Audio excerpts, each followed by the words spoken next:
Hi, this is Katina, and in this scale tutorial I'm going to show you how to play a G flat major scale 1 octave. So G flat is an enharmonic scale with F sharp major. That's a different video. It's important to separate these scales so that you're not mixing sharps and flats when you talk through it in your mind.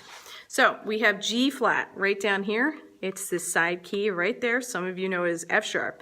So we have G flat, and then you're going to drop your right hand pinky onto A flat. Then you have a B flat by lifting up these three, and a C flat by putting down your fork key. A lot of us know that as a B natural, but it's a C flat in this scale. Then you have D flat, which is this little key right here, and then E flat, which is your bottom side key. Then you're going to move over to F natural, and then for the G flat right here, you're going to hit the bottom two side keys. I sort of always focus on the second one from the bottom, but you have to hit the bottom one too in this process.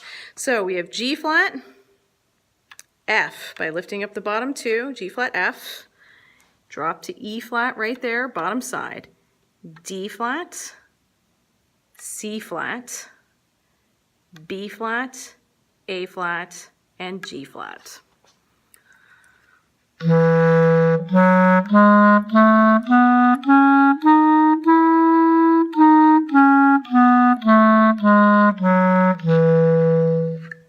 Thanks for watching, and if you have any scales or help that you need learning specific clarinet technique, comment below. Thanks. Bye.